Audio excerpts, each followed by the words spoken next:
This is for PNP2. That's Principles and Philosophies 2, and it's an article from Chiropractic History, The Resurrection of B.J. Palmer, of the B.J. Palmer Clinic Research, a Personal View. This article discusses the history of B.J. Palmer Clinic research files and describes a long-term project to archive these files for the use in chiropractic case studies and descriptive research. The methods used in this project and examples of published works from the B.J. Palmer research will be given. In addition, a researcher's view of B.J. Palmer's important historical role in the chiropractic profession will be offered. The introduction. It is about time. For decades, the files of B.J. Palmer's clinic were lost. Some said the files had been destroyed. Others said that they were sealed away in a vault somewhere on the Palmer campus. Still others thought they were hidden away in the depths of the Palmer College Library building. For years after B.J. Palmer's death, emotions ran high in the Palmer College campus about the direction that chiropractic would take. It was simply not the ideal time to pore over B.J. Palmer clinic files. It was then a time for chiropractic profession to come of age, to become a licensed, accredited profession, and to become more accepted as a part of the community in which we work, taught, and healed. But now, over 30 years later, it is time. The discovery of the B.J. Palmer clinic files. In the beginning, I was ignorant. Now I am humble. 3 years ago, I was handed a task of archiving the patient files from the B.J. Palmer Clinic, Chiropractic Clinic, well known as BJPC.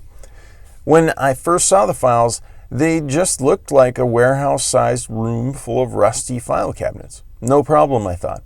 I was told that there was an estimated 2,000 patient files to enter and scan in the computer. And the Palmer College had purchased some $40,000 worth of equipment to help archive them. I could see the obvious importance of this project. After all, 3 decades of chiropractic history were stored in those records, and I was eager to help. It seemed that the storage facility had not been the optimal environment for the preservation of those files. In searching through the storage facility, I found some file cabinets had been exposed to water for decades and were rusted through, and their contents destroyed. There's some pictures here at the bottom of the article, which will be linked in the description. Please go ahead and open those up. You can read this for yourself. Others were a little banged up, continuing on page 54, but functional. Their content reasonably intact. The storage facility's leaks had been repaired and ventilation was adequate, so the files seemed safe for now.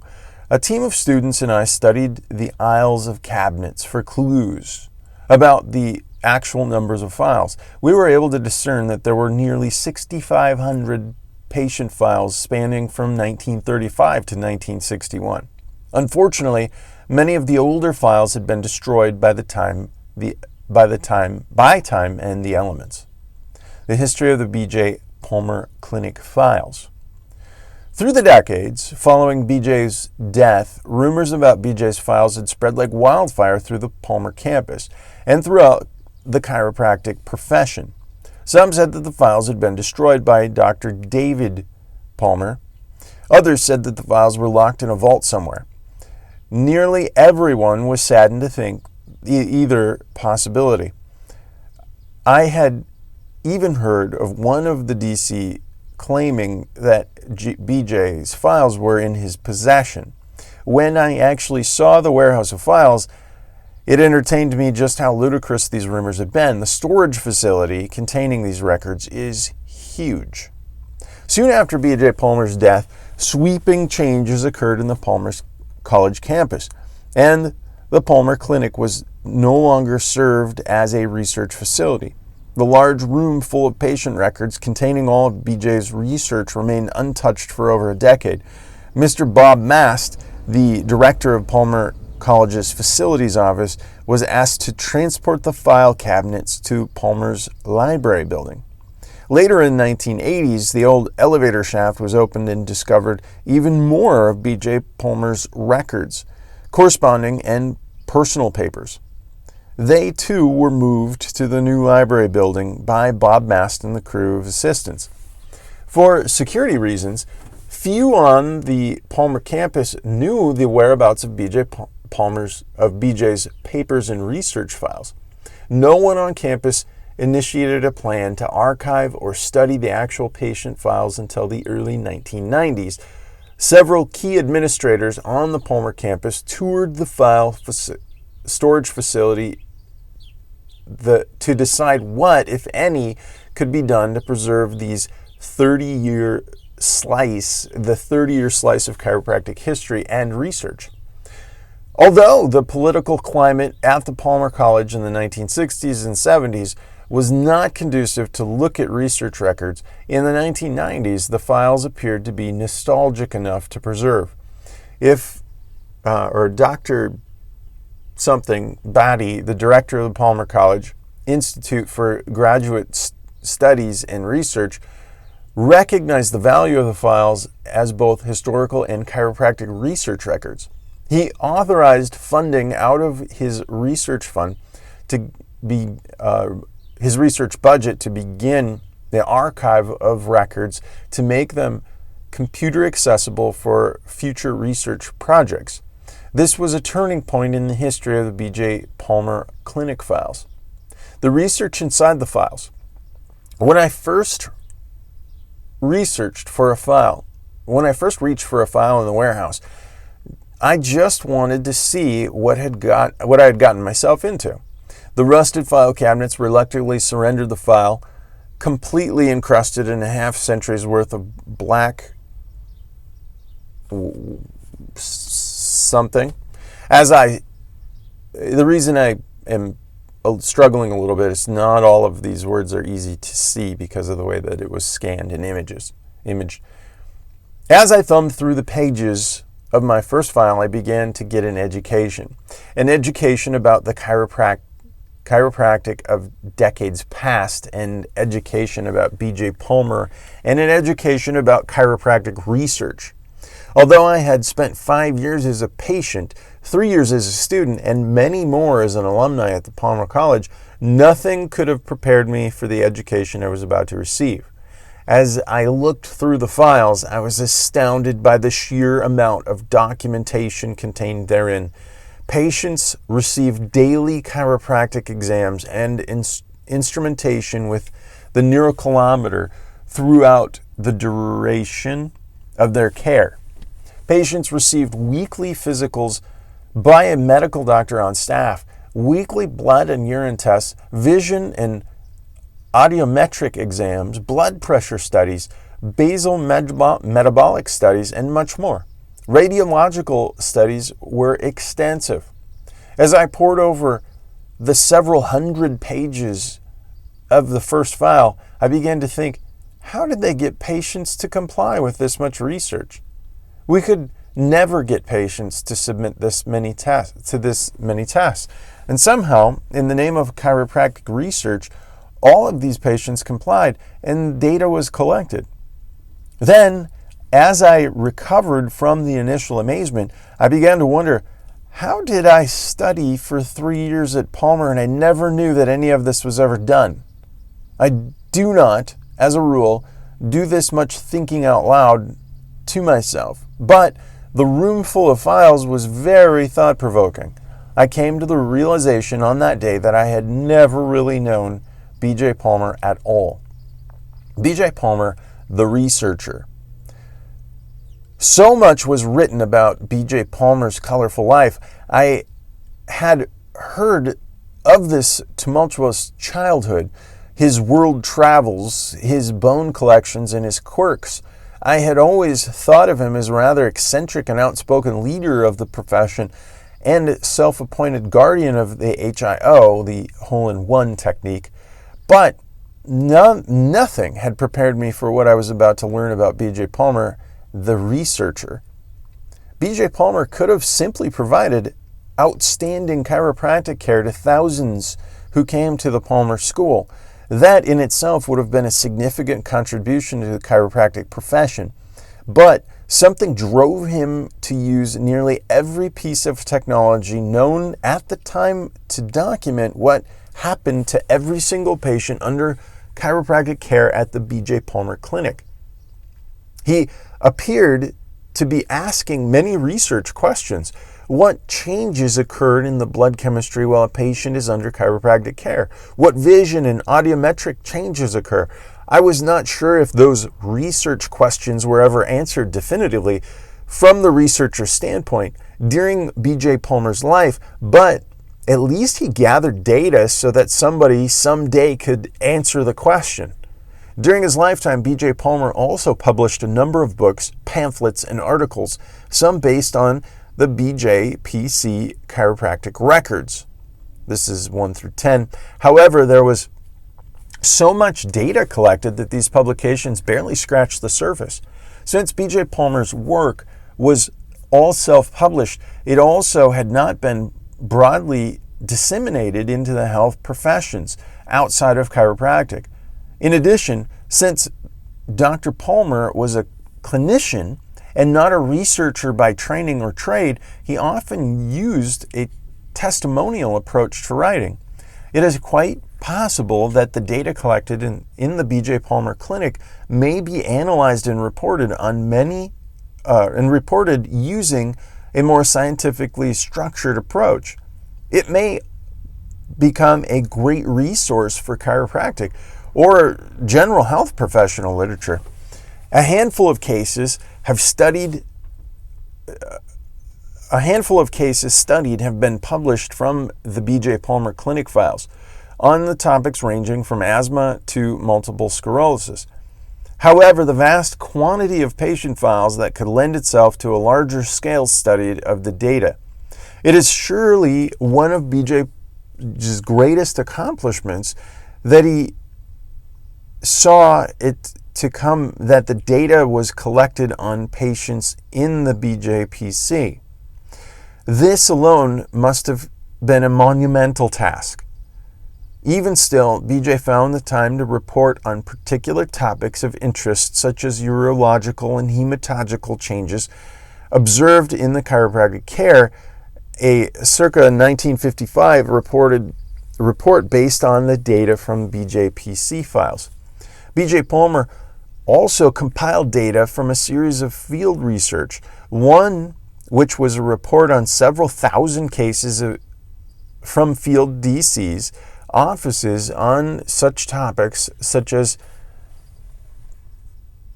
I don't know this word, polymyelitis, POLIOMYELITIS. This 1940 version of practical-based research is admirable and nearly incomprehensible given BJ's already full palette of responsibilities. I have often tried to imagine what a day in the life of B.J. Palmer would look like. He lectured, he ran the Palmer School and Research Clinic, broadcast a radio station, WOC, and somehow found the time to write and publish texts, articles, and newsletters. Oh, and somewhere in there, he traveled around the world several times and raised a son. It boggles the mind. So when a student and I stumbled across the publication entitled Toxic Drug Effects, we wondered how BJ had found the time for this major undertaking. We found the raw data, references, and typewritten notes he used to prepare for this publication. In it, he listed around 600 common drugs of the era in the 1950s and listed every journal of the American Medical Association article which discussed each drug's side effect. There were over 10,000 references to such article and the specific side effects. I wondered at times if B.J. Palmer had more hours in his day than I have in mine. At that point, I could no longer imagine a day in the life of B.J. Palmer. It wore me out just thinking about it. The archival project and procedure. I would like now to return to the BJPC files containing 3 decades of chiropractic history and research. Select Palmer College students are working hard to scan each page of every B.J. Palmer clinic document into an archival database before time and elements destroyed the files forever. They are being saved into a warm drive, which will allow the files to be read but not edited. In this way, they will be safely preserved. In addition, we have created a paradox database for the saving key information from each patient file, such as a patient's chief complaints, age, occupation, subluxation. This information will be used for a descriptive study on the patients of B.J. Palmer's clinics. 200 files have been scanned and nearly 300 paradox files have been created. This represents only a fraction of the total number of files. Although this project is extremely labor-intensive, it is a labor of love and necessity for the preservation of the historical and scientific information.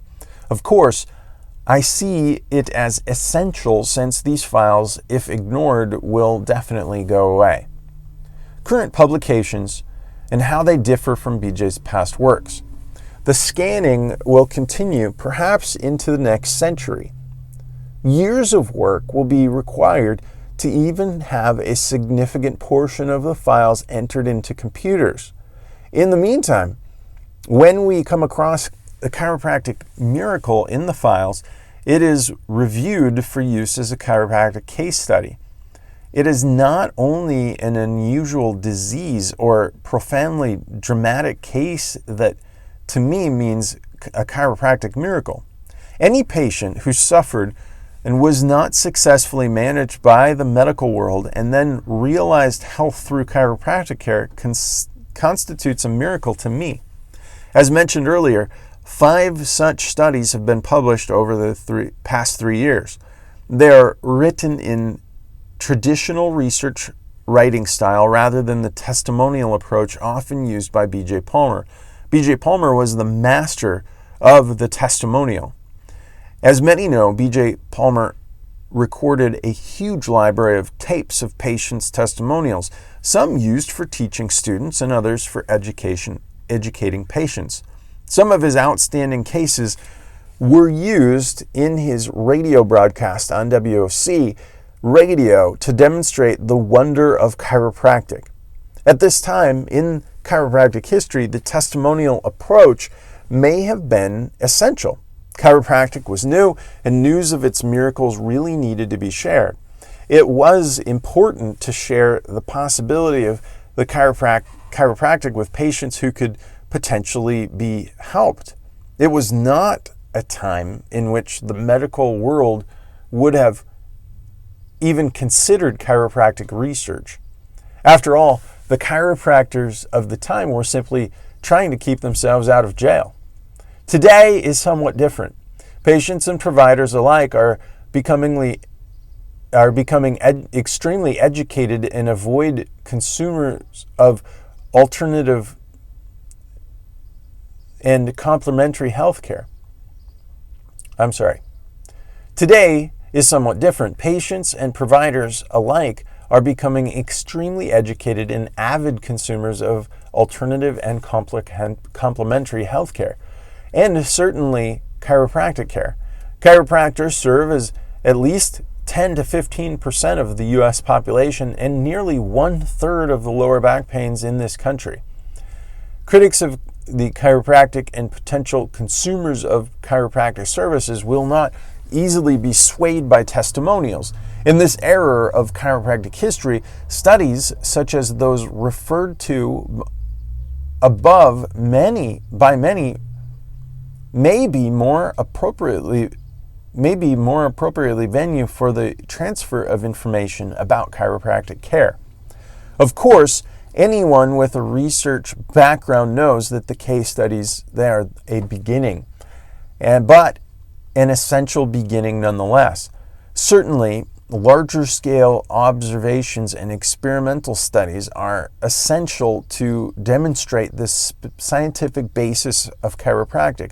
In addition to the dramatic cases, research is also essential, perhaps even more critical, on the conditions chiropractors most see, like low back pain and headaches. Certainly, the research already done in these areas has been instrumental in attaining positive changes in the health policy relative to chiropractic. In addition, chiropractors' successes in research so far have opened up doors to funding for larger studies, which are critical to our profession's future. Conclusion. 5 decades ago, B.J. Palmer recognized the essential nature of research. It is time for our whole profession to see it as well. Research papers do not make for very entertaining reading, but can serve to introduce other professions to the work that we do. In reviewing the B.J. Palmer clinic files for case study candidates, much can be learned about the possible topics for a larger scale studies. Although B.J. Palmer wrote a general deal based on the files, there is more data there than could have been analyzed in a lifetime. And additionally, B.J.'s writings were so often mixed of analysis and testimonial, they are not suitable for publication in health professional literature. I feel there's a great need for the research to be reviewed, reanalyzed, and reported on in the peer-reviewed scientific literature. In this way, it will be carefully scrutinized and may result in some significant literature on specific upper cervical chiropractic care. I would also like to say again that I am humbled. My experience with reviewing B.J. Palmer clinic files has been extremely educational. As a chiropractor, I will always be more conscientious about documenting that is my last page. We'll say my research, and we'll end it there.